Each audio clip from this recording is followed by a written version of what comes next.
ماشاء اللہ ماشاء اللہ لا حول ولا قوة الا باللہ العلی العظیم رب اشرح لی صدری ویسر لی امری واحلل عقدۃ من لسانی یفقهوا قولی اعوذ باللہ من الشیطان اللعین الرجیم بسم اللہ الرحمن الرحیم الحمد للہ رب العالمین الحمد للہ کما ہوا اہلہ الصلاة والسلام علی سیدنا و نبینا طبیب قلوبنا و شفیع ذنوبنا سیدنا و سید الثقلین جد الحسن والحسین ابی القاسم محمد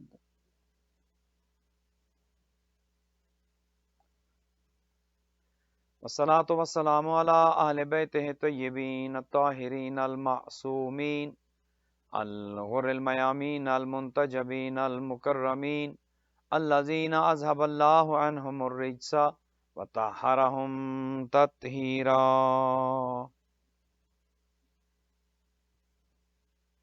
رحمت اللہ علی احبابہم و اصحابہم و شیعتہم و محبیہم اجمعین ولعنت اللہ علی اعدائہم وقاتلیہم وظالمیہم من الآن الى قیام یوم الدین اما بعد فقد قال رسول اللہ صلی اللہ علیہ وآلہ وسلم ان الحسین مصباح الہدا والسفینۃ النجاة. درود بھیجیے گا محمد وآلہ.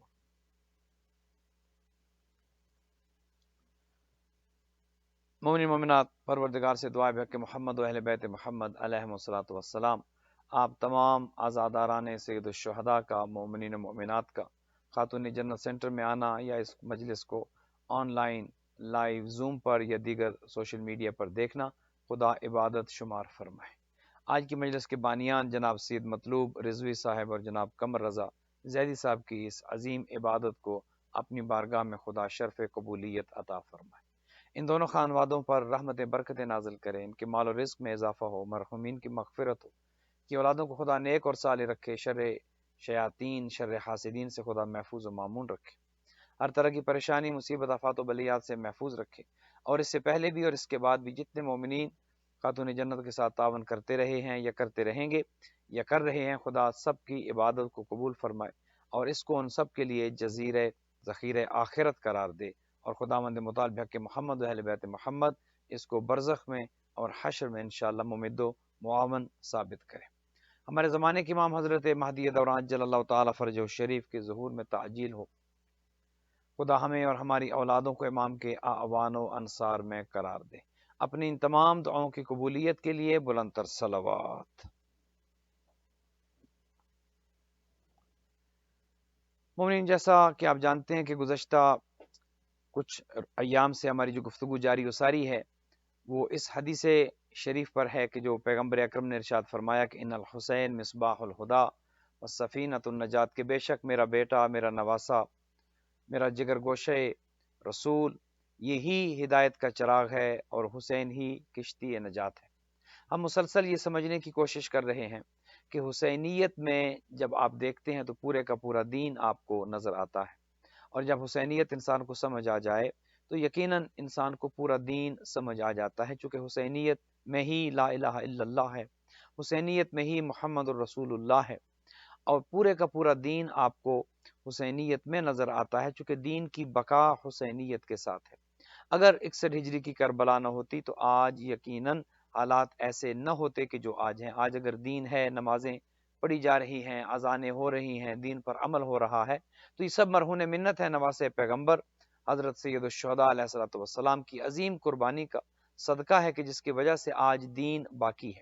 تو ہم حسینیت کو سمجھنے کی کوشش کر رہے ہیں، اور سمجھنے کے ساتھ ساتھ اس پیغام کو دنیا تک ہم پہنچانے کی کوشش کر رہے ہیں، چونکہ ہماری یہ بھی ذمہ داری ہے کہ اس پیغام کو ہم نے عام کرنا ہے، اور انشاءاللہ وہ وقت دور نہیں کہ جب پوری کائنات پر جو ہے وہ پرچم حسین، پرچم حضرت ابوالفضل العباس لہرا رہا ہوگا، اور انجام یہی ہے انشاءاللہ. جب ہمارے زمانے کے امام کا ظہور ہوگا انشاءاللہ حالات تبدیل ہو چکے ہوں گے، لیکن ہماری ذمہ داری یہ ہے کہ ہم اپنے تعین خود کو ہم نے عملی طور پر حسینی ثابت کرنا ہے، نہ فقط یہ کہ عقیدتاً ہم حسینی ہوں، نہ فقط یہ کہ محرم کے 10 دنوں کے حسینی ہوں، بلکہ حسینیت ہمارے کردار سے نظر آنی چاہیے، ہمارے کردار میں حسینیت کی جھلک ہونی چاہیے، اور ہمارے ادارے آباد ہونے چاہیے، اور یہ درس حسینی ہمارے گھروں میں نظر آنا چاہیے، ہمارے معاشرے میں نظر آنا چاہیے، اور سب سے بڑھ کر ہماری اپنی شخصیت میں نظر آنا چاہیے۔ تو اگر حسینیت کا پیغام ہم سمجھ لیتے ہیں اور اس کو دنیا میں پھیلا دیتے ہیں، لوگوں تک پہنچاتے ہیں، تو یقیناً اس سے بڑی کوئی کامیابی نہیں ہے۔ تمام انبیاء کو بھیجنے کا مقصد خدا کا یہی تھا کہ خدا اپنی توحید کو پہنچائے۔ سب سے پہلا درس جو ہر نبی نے دیا وہ یہی تھا کہ لا الہ الا اللہ، قولوا لا الہ الا اللہ، کہو کہ اللہ ایک ہے۔ ہر نبی نے یہی پیغام پہنچایا۔ اب وہ پیغام تو پہنچ گیا، لیکن ضرورت تھی کہ اس پیغام کو باقی رکھا جائے۔ اس پیغام کو باقی کربلا نے رکھا ہے، ضرورت اس کی اس وجہ سے ہے۔ اور عزاداری کی جو آپ یہ کر رہے ہیں، یہ سارا سال ہم عزادار رہتے ہیں، ہر امام کی شہادت پر ہم سوگوار ہوتے ہیں، ہم غم گسار ہوتے ہیں، ہم مجالس کو بپا کرتے ہیں۔ اس کی وجہ کیا ہے؟ اس کی وجہ یہ ہے کہ جب آپ اہل بیت علیہ الصلوۃ والسلام کے غم میں اپنے آپ کو اس طرح سے ان کے غم میں غرق ہو جاتا ہے انسان، کہ پھر اس کو اپنا غم یاد نہیں رہتا۔ جب انسان کی خوشی ان کی خوشی کے ساتھ مل جاتی ہے، انسان کا غم ان کے غم کے ساتھ مل جاتا ہے، تو پھر انسان اہل بیت کے نقش قدم پر چلنا شروع کر دیتا ہے، اور اسی کا نام کربلا سے درس لینا ہے۔ ایک چیز آپ اگر اس پر توجہ کریں کہ عزاداری کی اہمیت کیوں ہے، اس غم میں غمگین کیوں ہونا ہے، عزاداری کو بپا کیوں کرنا ہے، مجالس کی اہمیت کیوں زیادہ ہے، اور ان ایام میں ہم نے تمام دنیا و مافیہ کے جو تفکرات ہیں، جو پریشانیاں ہیں، جو اپنی مصروفیات ہیں، سب کچھ چھوڑ کر ہم نے عزادار کیوں بننا ہے؟ بالخصوص ویسے تو سارا سال ہی، جیسے آپ کی خدمت میں پہلے بھی عرض کیا کہ کل یوم عاشورہ و کل ارض کربلا، ہر زمین کربلا ہے، اور ہر روز روز عاشور ہے۔ لیکن خاص کر یہ جو 10 دن ہیں، ان میں تو انسان اپنی تمام تر مصروفیات کو ایک طرف رکھ کے غم حسین میں محو ہو جاتا ہے، غم حسین میں ڈوب جاتا ہے، کربلا کو یاد کرتا ہے۔ جتنے بھی آئمہ گزرے ہیں، کربلا جو 61 ہجری کا واقعہ ہے، اگر آپ 61 ہجری کے بعد دیکھیں، ایک سوال ذہن میں آتا ہے کہ کیا حالات بہتر ہو گئے تھے 61 ہجری کی کربلا کے بعد، کہ جب یزید ملعون نے اسلام کو للکارا تھا اور نواسہ پیغمبر نے اس کو نشان عبرت بنا دیا؟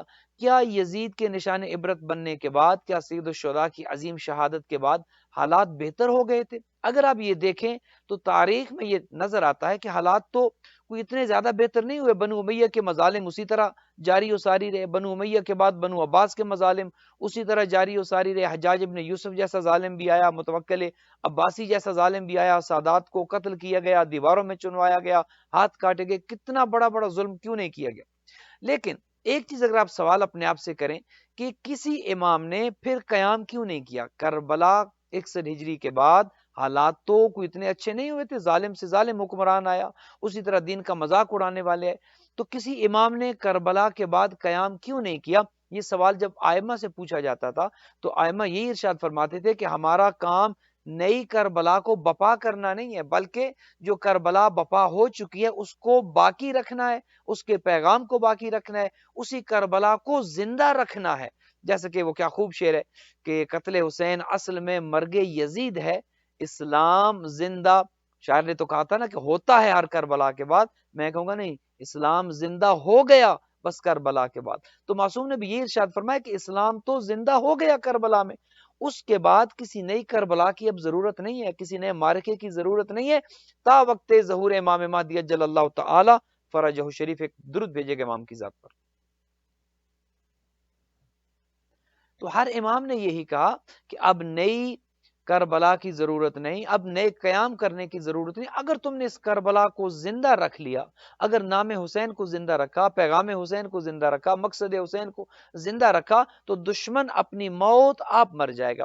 اور ایک اور اعجاز کی جو حسینیت میں ہے، جس کی وجہ سے ہمارا یہ موضوع بھی ہے، اور جس کی وجہ سے زیادہ اہم اور ضروری ہے کہ حسینیت کو انسان سمجھے، اور حسینیت کو انسان دیگر افراد تک پیغام پہنچائے اور انہیں سمجھائے۔ چونکہ جتنے بھی انبیاء ہیں، مثلا آپ دیکھیے جتنی بھی اقوام ہیں، مثلا عیسائی ہیں کہ جو حضرت عیسیٰ کو مانتے ہیں، یہودی ہیں جو حضرت موسیٰ کو مانتے ہیں، دیگر اقوام ہیں، حالانکہ اس کا مطلب یہ نہیں ہے کہ حضرت عیسیٰ یہودیت لائے تھے، یا حضرت موسیٰ یہودیت لائے تھے، یا حضرت عیسیٰ عیسائیت لائے تھے۔ نبی جتنے ہو گزرے ہیں، 1,24,000 انبیاء، سب ایک ہی دین لے کے آئے تھے، اور وہ دین اسلام ہے۔ ان الدین عند اللہ الاسلام۔ تو یہ افراد تھے کہ جنہوں نے آ کر اپنے اپنے نظریے کو رائج کیا، اپنے اپنے خیالات کو جو ہے وہ دین بنا لیا، حالانکہ کوئی نبی نہ یہودیت لے کر آیا ہے، نہ نصرانیت لے کر آیا ہے، نہ عیسائیت آئی ہے۔ نبی نے وہی پیغام دیا ہے کہ جو حضرت آدم سے شروع ہوا اور حضرت خاتم تک وہ پیغام آیا ہر نبی نے، اور یہی وجہ ہے کہ جو گزشتہ بھی کچھ ایام سے ہماری گفتگو جاری ہے کہ حسین وارث انبیاء ہیں۔ اگر حضرت آدم کا پیغام جو ہے وہ آج مکمل نہ ہوا تھا تو اس کی وجہ یہ ہے کہ وہ پیغام بھی سید الشہداء نے مکمل کیا۔ وہ پیغام جو 1,24,000 انبیاء اپنے اپنے زمانے میں اپنی اپنی طاقت کے حساب سے جو کچھ کر کے چلے گئے، اس سارے مشن کو اگر کوئی کسی نے مکمل کیا ہے تو وہ سید الشہداء نے، چونکہ یہ وارث انبیاء ہیں۔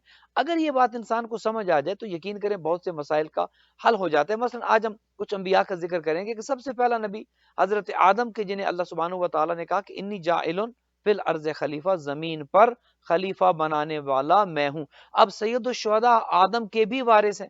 آدم کو اللہ نے جو بنیادی چیز دی وہ کیا تھی؟ خلافت تھی۔ جب آدم کو خلافت دی تو اس کا مطلب یہ ہے کہ وہی خلافت ورثے میں، وراثت میں سید الشہداء کے پاس آتی ہے، اور یزید کے مقابلے میں جو صحیح خلیفۃ اللہ ہے وہ حسین ابن علی علیہ الصلوۃ والسلام ہے۔ تو آدم کی اولاد کم از کم جو چلے حسینیت کو مانے یا نہ مانے، اہل بیت کا احترام کریں یا نہ کریں، آدم کی اولاد تو مانتے ہیں۔ تو آدم کا جو حقیقی وارث ہے، جو خلافت ہے، وہ خلیفۃ اللہ تو حسین ابن علی علیہ الصلوۃ والسلام ہے۔ تو کس طرح حسین کے خلاف ہو جا سکتے ہیں؟ نوح کو دیکھ لیں، حضرت نوح کی وراثت بھی سید الشہداء کے پاس ہے۔ حضرت نوح نے کیا کیا تھا؟ حضرت نوح کی جو کشتی تھی کہ جس میں انہوں نے لوگوں کو سوار کیا، اس کشتی کا کیا تھا کہ وہ لکڑی کے تختوں سے بنائی گئی تھی، اور حضرت نوح سارا دن وہ تختے اکٹھے کرتے، کشتی بناتے تاکہ لوگ کامیاب ہو جائیں۔ قوم والے آتے، رات کو اس کشتی کو نقصان پہنچاتے، توڑ کر دیتے، توڑ پھوڑ کر اس کو چلے جاتے۔ اب حضرت نوح دوسرے دن آتے، وہ دیکھتے کشتی تو تباہ ہو چکی ہے، انہیں پھر سے بنانا پڑتی۔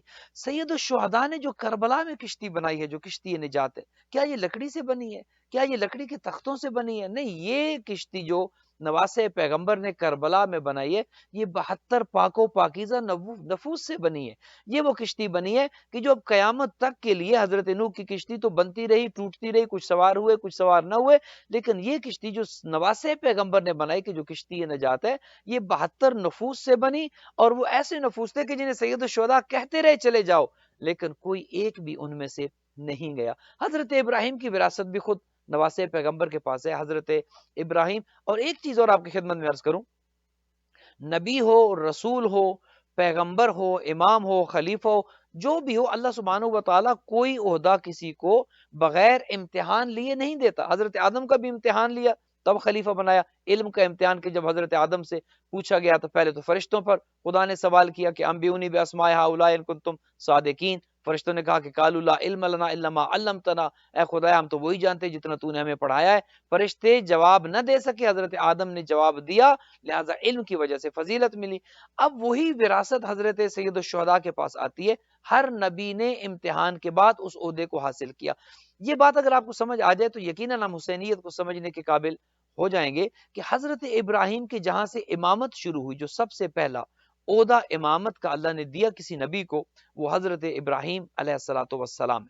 ان کے لیے کہا کہ جب حضرت ابراہیم کا امتحان لیا، اور ایک نہیں کئی مرتبہ امتحان لیا، اور یہ کہا کہ وَإِذِ ابْتَلَىٰ إِبْرَاهِيمَ رَبُّهُ بِكَلِمَاتٍ فَأَتَمَّهُنَّ قَالَ إِنِّي جَاعِلُكَ لِلنَّاسِ إِمَامًا قَالَ وَمِن ذُرِّيَّتِي قَالَ لَا يَنَالُ عَهْدِ الظَّالِمِينَ۔ حضرت ابراہیم کا ہم نے امتحان لیا، خدا فرماتا ہے، اور ابراہیم اس امتحان میں مکمل 100% کامیاب ہوئے، اور ہم نے کہا کہ انی جاعلک للناس اماما، اے ابراہیم آپ چونکہ تمام تر امتحانات میں کامیاب ہوئے ہیں، لہٰذا ہم تمہیں لوگوں کا امام بناتے ہیں۔ ایک چیز یہاں پر غور کیجئے گا، انی جاعلک للناس اماما، قرآن یہ ارشاد فرماتا ہے کہ اے ابراہیم ہم تمہیں لوگوں کا امام بناتے ہیں۔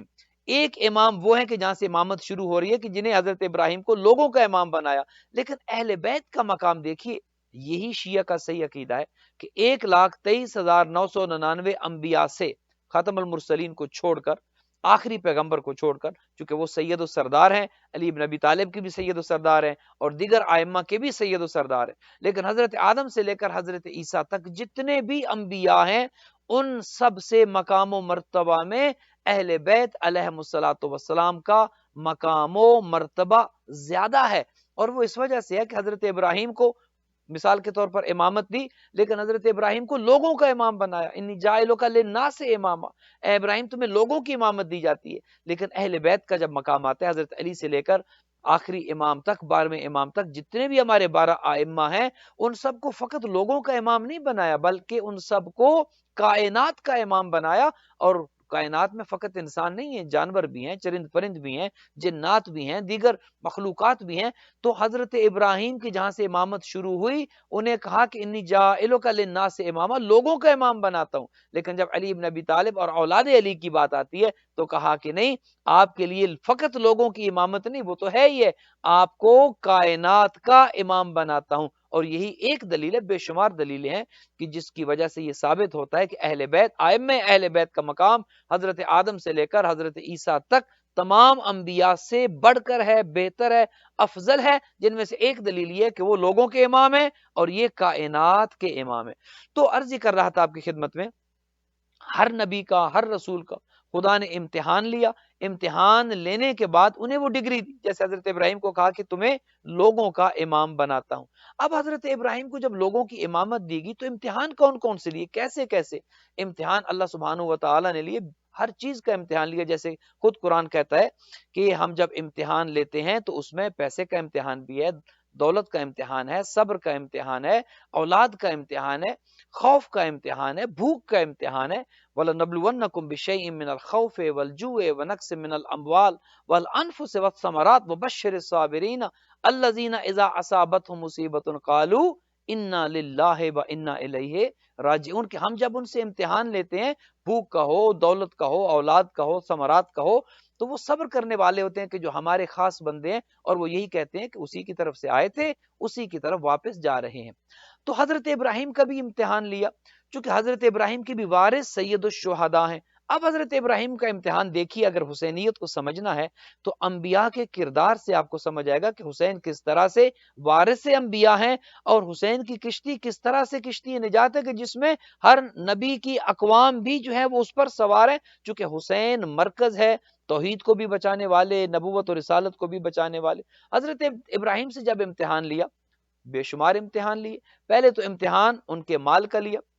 روایت یہ کہتی ہے اور تاریخ یہ کہتی ہے کہ حضرت ابراہیم چونکہ مال مویشی رکھتے تھے، ایک دفعہ اپنی بکریوں کو چرا رہے ہیں اور کیا دیکھتے ہیں کہ ایک نورانی ہستی موجود ہے اور وہ ذکر خدا کر رہی ہے، اور وہ یہ کہتی ہے کہ سبوح قدوس رب الملائکۃ والروح، سبوح قدوس رب الملائکۃ والروح۔ حضرت ابراہیم جو اپنی بکریوں کے ساتھ مصروف تھے، انہیں بہت اچھا لگا کہ یہ نورانی مخلوق جو ہے یہ کتنا اچھا ذکر کر رہی ہے، انسانی شکل میں تھے، خدا نے امتحان لینا تھا۔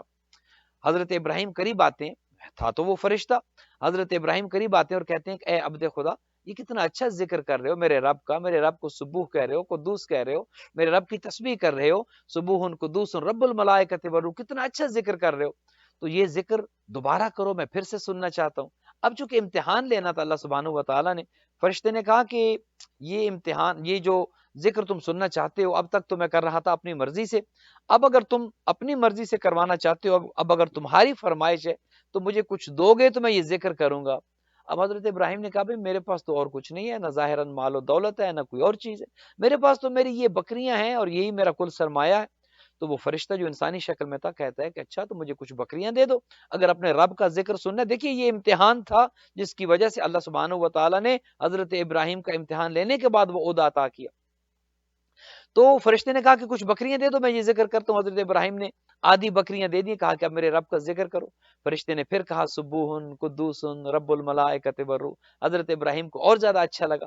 جب وہ ذکر ختم ہوا تو حضرت ابراہیم نے کہا کہ اور ذکر کرو۔ اس نے کہا وہ جو بکریاں تم نے دی تھی وہ تو ذکر میں نے کر دیا، اب اور کچھ دو تاکہ میں ذکر کروں۔ تو جب جبرائیل نے یہ پوچھا تو حضرت ابراہیم نے پھر جو آدھی بکریاں بچی تھی کہا اچھا یہ بھی لے لو اور میرے رب کا ذکر کرو۔ جب حضرت ابراہیم نے وہ بکریاں دی، فرشتے نے پھر ذکر کیا سبوح قدوس رب الملائکۃ والروح۔ حضرت ابراہیم اتنے عاشق. اور دیکھیے یہاں سے ایک اور چیز سمجھ آتی ہے کہ جب کسی کو ذکر سے عشق ہوتا ہے تو وہ اپنی ہر چیز قربان کرنے کے لیے تیار ہو جاتا ہے. پھر وہ کسی چیز کو رکھ, اور یہی ہماری عزاداری ہے کہ جب اس ذکر کے ساتھ ہمیں محبت ہوتی ہے, ہم مجالس کا اہتمام کرتے ہیں جیسے آپ سپانسر کر رہے ہیں اور انشاءاللہ آئندہ بھی آپ کریں گے, دیگر پروگرامز ہیں, تو ذکر سے محبت کرنے والا پھر وہ اپنی دولت کو نہیں دیکھتا, پھر اپنے سرمایہ کو نہیں دیکھتا, وہ چاہتا ہے کہ ذکر ہوتا ہے. حضرت ابراہیم کو اپنے رب کا ذکر بہت اچھا لگا, کہا کہ یہ میری جو بکریاں بچی ہیں یہ بھی لے لو اور میرے رب کا ذکر کرو. فرشتے نے پھر ذکر کیا. اب جب ذکر کر چکے تو حضرت ابراہیم چکے اللہ کے عاشق تھے, ذکر خدا کے عاشق تھے, کہا کہ اے عبد خدا اور ذکر کرو. تو فرشتے نے کہا کہ جو بکریاں تم مجھے دے چکے ہو وہ تو اب کام تمام ہوا, اب اور اگر کچھ دو گے تو میں ذکر کروں گا. حضرت ابراہیم نے کہا میرے پاس تو جو کچھ تھا میں دے چکا, میرے پاس کچھ بچا نہیں ہے, اب میں خود ہوں, میں اپنے آپ کو تمہاری غلامی میں دیتا ہوں, جو کچھ تم کہو گے میں وہ کرتا رہوں گا, تم میرے رب کا ذکر کرو. فرشتے نے خیر ذکر کیا اور پھر حضرت ابراہیم کو پوری حقیقت سے آگاہ کر دیا اور آشنا کر دیا. کہا کہ مجھے تمہاری بکریوں کی ضرورت نہیں, یہ تو خدا کی طرف سے ایک امتحان تھا, خدا تمہیں امتحان میں مبتلا کرنا چاہتا تھا, تمہارا ایمان اور یقین دیکھنا چاہتا تھا, تم اپنے امتحان میں کامیاب ہوئے, یہ اپنی بکریاں رکھ لو, نہ تمہاری ضرورت ہے کہ تمہیں غلامی میں لیا جائے, نہ تمہاری بکریوں کی ضرورت ہے. حضرت ابراہیم اس امتحان میں کامیاب ہوئے. اب اگلی منزل آتی ہے. اب دیکھیے کہ یہاں سے جو فاصلہ انبیاء کا جو سلسلہ چلا ہے, کربلا پہنچتے پہنچتے امتحان کس عروج پر آ گیا تھا, انبیاء کس امتحان سے گزرے, اور حسینیت کا جو امتحان تھا, ہدایت کا چراغ ایسے تو نہیں کہا گیا, یا نجات کی کشتی ایسے تو نہیں کہا گیا, انبیاء کا امتحان کربلا کے امتحان کے مقابلے میں کچھ نہیں تھا. اب یہ تو حضرت ابراہیم کا جان کا امتحان تھا, پھر مال کا امتحان تھا, پھر جان کا امتحان لیا گیا. نمرود نے آگ روشن کروائی, کہا کہ حضرت ابراہیم کو آگ میں ڈال دیا جائے. اب حضرت ابراہیم کو جب آگ میں ڈالا جا رہا تھا, ایک منجنیک میں رکھ کر حضرت ابراہیم کو پھینکا جا رہا تھا, آگ کی شعلے اتنے تیز تھے, طویل عرصہ وہ آگ جلتی رہی. لوگوں میں اتنی ہمت نہیں تھی کہ حضرت ابراہیم کو قریب جا کر اس آگ میں پھینک سکے. ایک منجنیک تیار کی گئی اور دور سے حضرت ابراہیم کو پھینکا گیا. خدا پھر امتحان لینا چاہتا تھا کہ میرا نبی, میرا خلیل اپنے اس امتحان میں کس درجے پر ہے.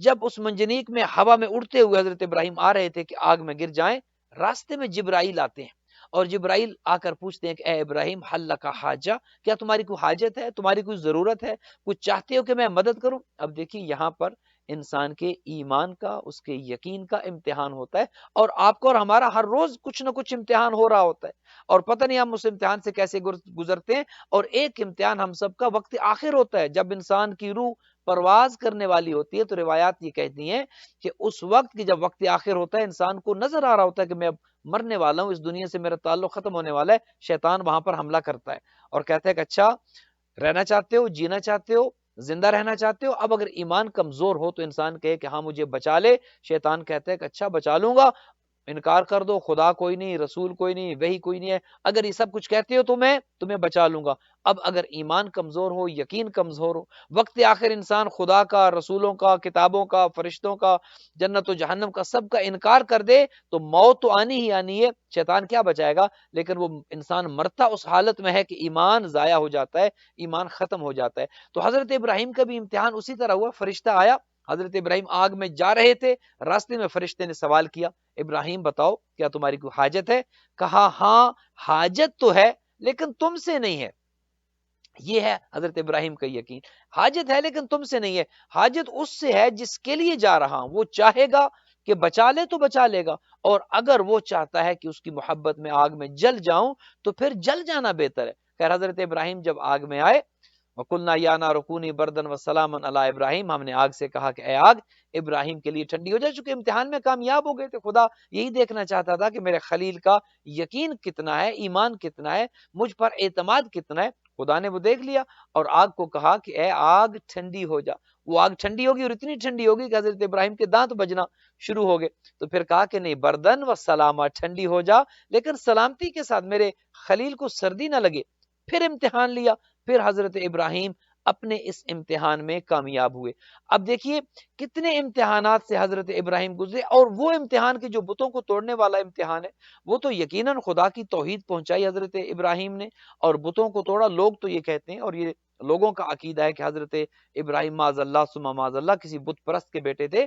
نبی کسی بت پرست کا یا کسی مشرک کافر کا بیٹا نہیں ہو سکتا، وہ نبی ہو نہیں سکتا کہ جو کسی کافر یا مشرک کا بیٹا ہو۔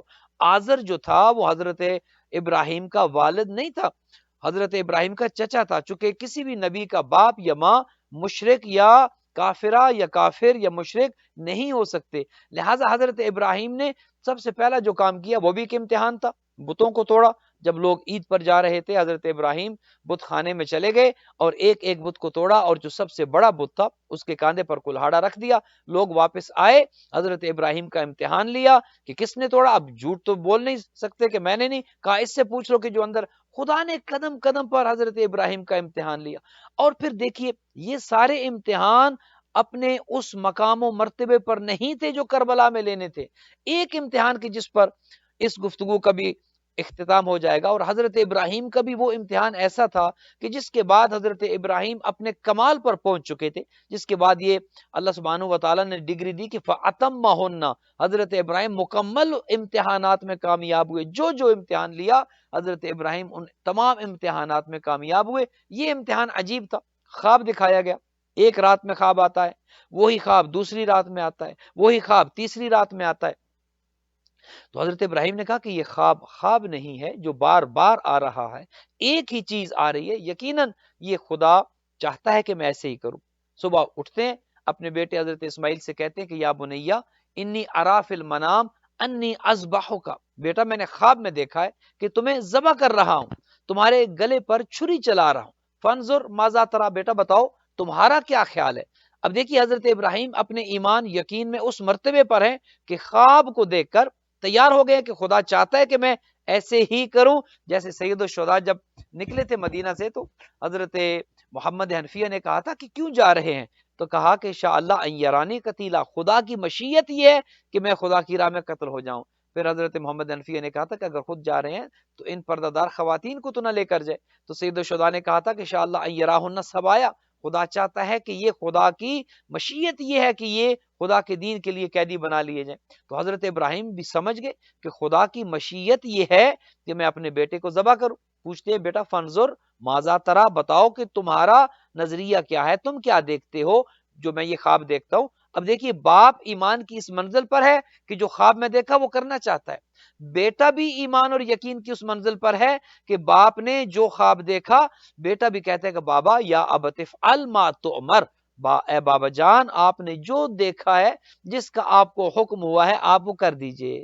یا ابت افعل ما تؤمر ستجدنی انشاءاللہ من الصابرین، آپ مجھے صابرین میں سے پائیں گے، آپ مجھے صبر کرنے والوں میں سے پائیں گے۔ پھر قرآن یہ کہتے ہیں کہ جب بیٹا بھی تیار ہو گیا، حضرت ابراہیم بھی تیار ہو گئے، فلما اسلم وتلہ للجبین، جب دونوں نے سر تسلیم خم کر لیا اور اپنے بیٹے کو پیشانی کے بل زمین پر، کتنا بڑا امتحان ہے، ایک باپ جب اپنے بیٹے کو اپنے ہاتھوں سے ذبح کر رہا ہے محبت خدا میں۔ آج آپ اور میں اپنے آپ سے سوال کریں، ہم محبت خدا میں کیا کیا کر سکتے ہیں؟ یہاں پر ایک باپ ہے جو محبت خدا میں بیٹے کو ذبح کر رہا ہے، آئیے میں اپنے آپ سے پوچھوں، آپ اپنے آپ سے پوچھیں، کیا ہم محبت خدا میں، محبت رسول میں، محبت اہل بیت میں ہم کیا کر سکتے ہیں؟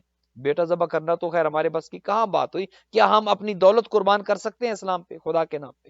کیا ہم اپنا وقت دے سکتے ہیں خدا اور خدا کے رسول اور اہل بیت کے نام پہ؟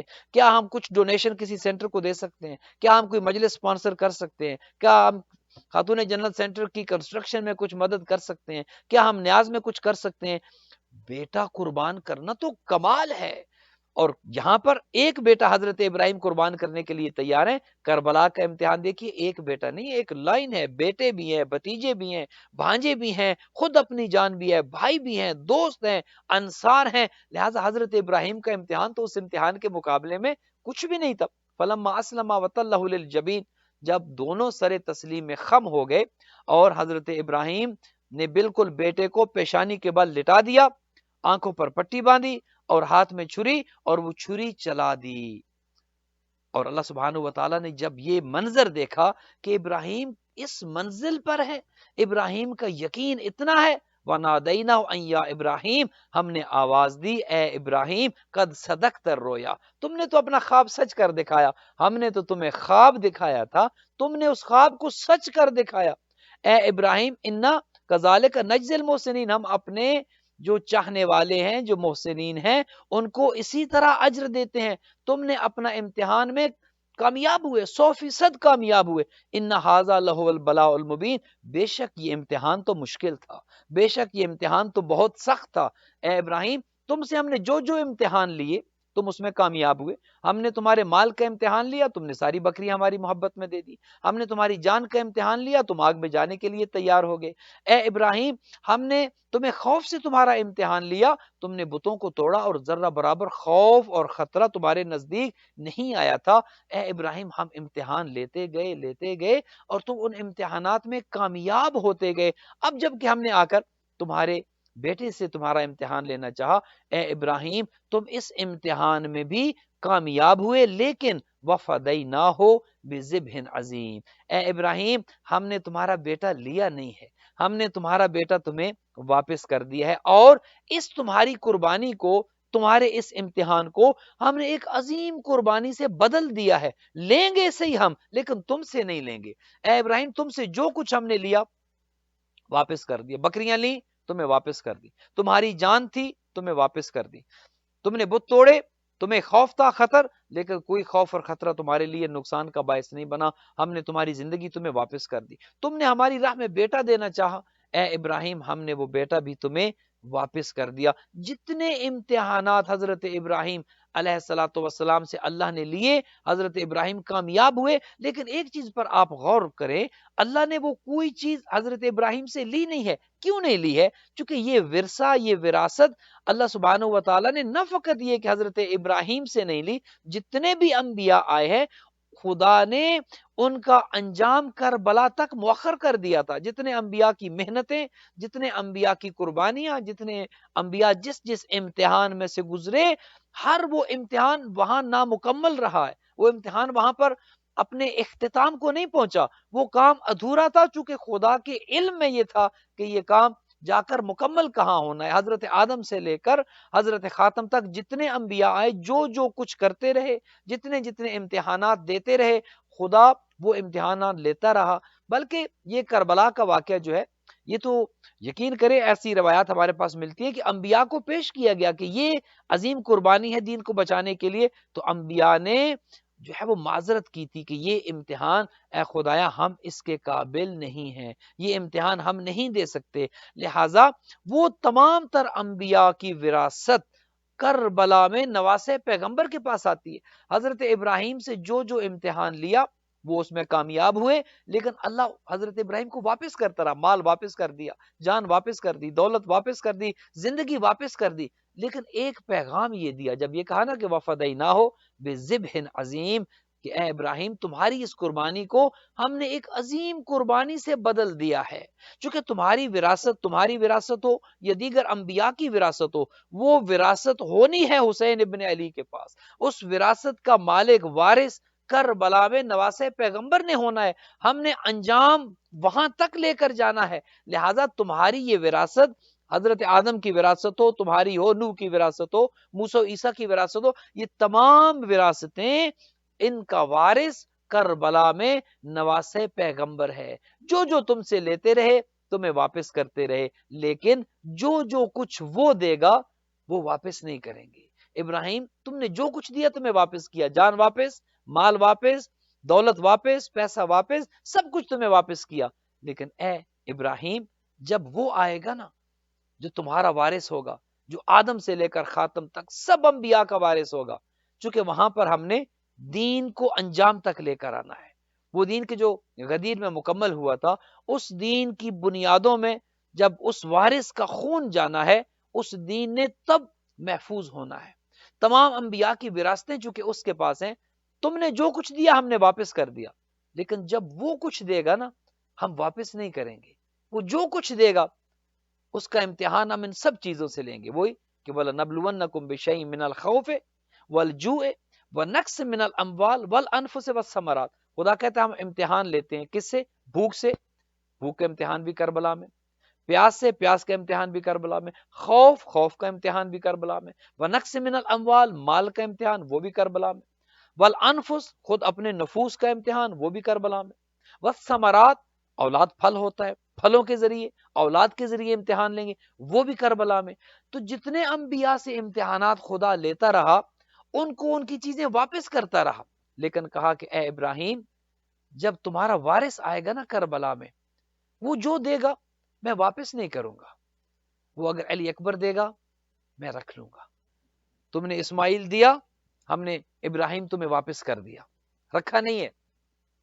تم نے تو چھری چلا دی تھی، تم تو اپنے امتحان میں کامیاب ہو گئے تھے، لیکن اے ابراہیم تمہارا اسماعیل ہم نے رکھا نہیں ہے، تمہیں واپس کر دیا، تمہاری جان واپس کر دی، مال واپس کر دیا۔ لیکن جب تمہارا وارث کربلا میں آئے گا نا، وہ جو دے گا ہم رکھ لیں گے۔ وہ 18 سال کا نوجوان علی اکبر دے گا، ہم رکھ لیں گے، واپس نہیں کریں گے۔ وہ 13 سالہ بھتیجا قاسم دے گا، ہم رکھ لیں گے، واپس نہیں کریں گے۔ وہ اگر 6 ماہ علی اصغر لے کر آئے گا، ہم وہ بھی رکھ لیں گے، واپس نہیں کریں گے۔ وہ اگر اپنی 4 سالہ بیٹی کے گوشوارے دے گا ابراہیم، ہم وہ بھی رکھ لیں گے۔ اور اگر وہ اپنے 9 اور 10 سال کے بھانجے ہمارے دین کے لیے قربان کر دے گا ابراہیم، ہم وہ بھی رکھ لیں گے، واپس نہیں کریں گے، چونکہ تمہارا وارث وہ ہے۔ عزادارو، آج ان 2 بھانجوں کا ذکر ہے، نواسے پیغمبر کے 2 بھانجے، جناب زینب سلام اللہ علیہا کے 2 شہزادے، کہ جن کی عمر تاریخ نے 9 اور 10 سال لکھی ہیں، اون اور محمد۔ دیکھیے کربلا میں وارث انبیاء نے کیا کیا قربان نہیں کیا۔ آپ جانتے ہیں بعض رشتوں میں بہت زیادہ محبت ہوتی ہے۔ ماموں اور بھانجے کا رشتہ ایک عجیب رشتہ ہے۔ ماموں جانتا ہے بھانجوں سے کتنا پیار ہے، اور بھانجے ماموں سے کتنا پیار کرتے ہیں، لیکن وہ بھانجے جب ماموں کو دیکھتے ہیں کہ وہ اکیلا رہ گیا ہے، ماموں کی مدد کرنے والا کوئی نہیں رہا، دوست مارے گئے، احباب مارے گئے، بیٹے مارے گئے، علی اکبر جیسا بیٹا شہید ہو چکا ہے، اب وہ بھانجے ہیں کہ تڑپ رہے ہیں۔ گو کہ بچپنا ہے، 9 یا 10 سال کی عمر ہے، بار بار ماں کے پاس آتے، اے ماں ہمارا ماموں اکیلا رہ گیا ہے، ہماری ماموں کی مدد کرنے والا کوئی نہیں ہے۔ بی بی پیغام بھیجتی ہیں۔ اور عزادارو، یہ ایک عجیب روایت ہے کہ یہ شہزادے ملے کیسے تھے؟ یہ مدینہ سے ساتھ نہیں آئے تھے۔ 28 رجب کو جب یہ قافلہ مدینہ سے چلا تھا تو اون و محمد مدینہ سے ساتھ نہیں آئے تھے، اون و محمد تو رہ گئے تھے اپنے باپ کے پاس، حضرت عبداللہ ابن جعفر طیار کے پاس مدینہ میں رہ گئے تھے۔ لیکن جب یہ قافلہ مدینہ سے مکہ آیا اور مکہ سے کربلا کی جانب جب یہ قافلہ چلا، تو کربلا کے راستے میں ایک جگہ پر جب سید الشہداء نے خیمے لگوائے تھے، وہاں پر حضرت عبداللہ ان 2 شہزادوں کو لے کر آئے تھے، اور آ کر سلام کیا تھا، اور سید الشہداء سے پوچھا تھا کہ آقا اگر اجازت ہو تو میں آپ کی بہن سے، حضرت عبداللہ کی زوجہ تھی، میں آپ کی بہن سے مل سکتا ہوں؟ کہا کہ آپ کو پوچھنے کی ضرورت نہیں ہے، وہ آپ کا حرم ہے۔ تو حضرت عبداللہ آتے ہیں وہاں پر اپنے شہزادوں کے ساتھ، وہاں آ کر یہ شہزادے ملتے ہیں بی بی زینب کے پاس۔ جو ہی دیکھا نا بی بی زینب نے کہ حضرت عبداللہ آئے ہیں، ذہن میں گیا شاید مجھے واپس لینے آئے ہوں۔ یہ دیکھیے شریعت سکھانے والی بیبیاں تھی، شریعت انہوں نے سکھائی ہے، جانتی تھی کہ شوہر کی اطاعت واجب ہے، سمجھ گئی کہ ہو سکتا ہے میرا شوہر مجھے واپس لینے کے لیے آیا ہو۔ ایک جملہ کہا اے عبداللہ اگر مجھے لینے کے لیے آئے ہیں تو میں اطاعت تو کروں گی، میں انکار نہیں کروں گی، لیکن عبداللہ ایک بات کا خیال رکھیے گا، زینب زندہ نہیں جائے گی، چونکہ حسین کو چھوڑ کر زینب اب زندہ نہیں بچے گی۔ عزادارو، اگر آپ کو وہ وقت یاد ہو جب نکاح ہوا تھا بی بی زینب کا حضرت عبداللہ کے ساتھ، امام علی نے ایک شرط رکھی تھی، اور وہ شرط یہ تھی کہ اے عبداللہ جب میری بہن بھائی کو ملنے کی خواہش ظاہر کرے تم زینب کو روکو گے نہیں۔ وہ یاد تھی وصیت حضرت عبداللہ کو، کہا نہیں اے زینب میں واپس لینے نہیں آیا، میں نے آپ کے نانا سے ایک حدیث ہے وہ سن رکھی ہے، اور وہ حدیث یہ ہے کہ جب کوئی سفر پہ جائے چاہیے یہ کہ پہلے صدقہ دے دیا کرے۔ زینب میں تو 2 شہزادے لے کر آیا ہوں، جب تمہارے بھائی پہ بہت مشکل بن آئے نا، ایک شہزادہ میری طرف سے صدقہ کر دینا، ایک شہزادے کو اپنی طرف سے صدقہ کر دینا۔ عزادارو، بی بی زینب خوش ہو گئیں کہ میں واپس نہیں جا رہی، بلکہ میرے شہزادے بھی میرے بھائی پر قربان ہونے کے لیے تیار ہیں۔ عزادارو جب روز عاشور آیا، دونوں شہزادے پاس ہیں، کبھی اون کو دیکھتی ہیں، کبھی محمد کو دیکھتی ہیں۔ اولاد والو، اولاد کی محبت کتنی زیادہ ہوتی ہے یہ ماں جانتی ہے، یہ باپ جانتا ہے کہ اولاد کی محبت ماں یا باپ کے دل میں کتنی ہے، لیکن بھائی کی محبت کتنی تھی بی بی زینب کے دل میں، کہ جب بھائی کو تنہا دیکھا، جب بھائی کو اکیلے دیکھا، جب دیکھا کہ علی اکبر شہید ہو چکے، انہوں نے محمد کو تیار کرنے بیٹھ گئی، پیغام بھیجا، کہا بھیا حسین ذرا میرے خیمے میں آنا۔ عزادارو آقا آتے ہیں، بی بی زینب نے ایک صندوق کھولا، اس میں سے 2 امامے نکالے، امام حسین کی خدمت میں پیش کیے، کہا بھیا یہ ایک بابا علی کا ہے، ایک حضرت جعفر طیار کا ہے، ایک امامہ اون کے سر پہ رکھے، ایک امامہ محمد کے سر پہ رکھے، دونوں کو تیار کرے۔ میں آپ سے پوچھتا ہوں، ایک شہزادہ 10 سال کا، ایک شہزادہ 9 سال کا، دونوں نے ننھے ننھے امامے اپنے سر پہ رکھے ہوں گے۔ عزادارو تیار ہوئے، بی بی زینب نے تیار کیا، ایک وصیت کی، کہا دیکھو میرے شہزادو، تم علی کے نواسے ہو، تم جعفر طیار کے پوتے ہو، دیکھو جب جنگ کے لیے جاؤ نا، اس طرح لڑنا، دشمن کی لاشوں پہ لاشوں کے انبار لگا دینا، اور ایسے لڑنا کہ دشمن یہ کہہ اٹھے ہاں علی کے نواسے لڑ رہے ہیں، جعفر طیار کے پوتے لڑ رہے ہیں۔ لیکن اے میرے شہزادو، اگر لڑتے لڑتے نہر فرات تک جا پہنچو، میں جانتی ہوں تم بہت پیاسے ہو، میں جانتی ہوں پیاس سے تمہاری جان نکلا چاہتی ہے، لیکن اے میرے شہزادو اگر پانی تک پہنچ بھی جاؤ، کبھی زندگی میں پانی نہ پینا، کیونکہ تمہارے ماموں کے بچے پیاسے ہیں، تمہارے ماموں کے بچے علی اصغر پیاسا، تمہاری ماموں کی بیٹی سکینہ پیاسی ہے۔ عزادارو یہ وصیت کر کے کہا جاؤ میں نے تمہیں حسین پہ صدقہ کیا، جاؤ میں نے تمہیں حسین پہ قربان کیا۔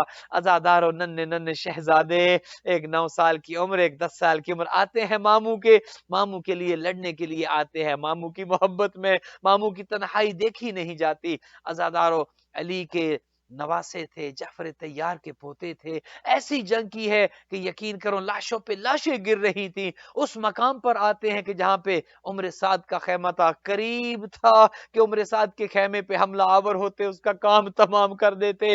عزادارو 30,000 کی فوج 2 حصوں میں بٹ جاتی ہے، 15,000 کا لشکر اون کے پیچھے لگا دیا جاتا ہے، 15,000 کا لشکر محمد کے پیچھے لگا دیا جاتا ہے۔ اب علی و جعفر طیار کے شہزادے، بی بی زینب کے شہزادے، 2 ننھے شہزادے اور 30,000 کا لشکر۔ عزادارو لڑتے لڑتے لڑتے ایک وہ وقت آیا کہ سلام کیا، السلام علیکہ یا ابا عبداللہ، اے ماموں ہمارا سلام قبول کر لیں، اے ماموں ہم نے اپنا حق ادا کر دیا۔ عزادارو لڑتے لڑتے دونوں شہزادے زمین پہ آتے ہیں، آقا حسین اٹھے آئے ہیں اپنے بھانجوں کو اٹھانے کے لیے، میدان کربلا میں آتے ہیں، دونوں لاشیں اٹھاتے ہیں، لاشیں لے کر جاتے ہیں، خیام میں رکھتے ہیں۔ عزادارو معمول یہ تھا جب بھی کوئی لاشا خیام میں لے کر جایا جاتا، جو بھی اس شہزادے کی، اس شہید کی ماں ہوتی یا بہن ہوتی، وہ آ جاتی، آ کر ان پر بین کرتی۔ عزادارو جب آقا حسین نے یہ 2 ننھے ننھے لاشیں رکھے، بی بی فضہ نے کہا ہوگا زینب آؤ اپنے شہزادوں پہ ماتم کرو۔ عزادارو جب پتہ چلا میرے شہزادے آ گئے ہیں، کہا نہیں میں نے تو بھائی حسین پہ صدقہ کر دیا تھا، میرا آن بھی حسین پہ قربان، میرا محمد بھی حسین پہ قربان، صدقے پر کون روتا ہے، میں تو ترکے پر گریا کروں گی، میں تو اپنے بھائی حسین کا ماتم کروں گی۔ الا لعنت اللہ علی القوم الظالمین وسیعلم الذین ظلموا ای منقلب ینقلبون۔ ماتم حسین۔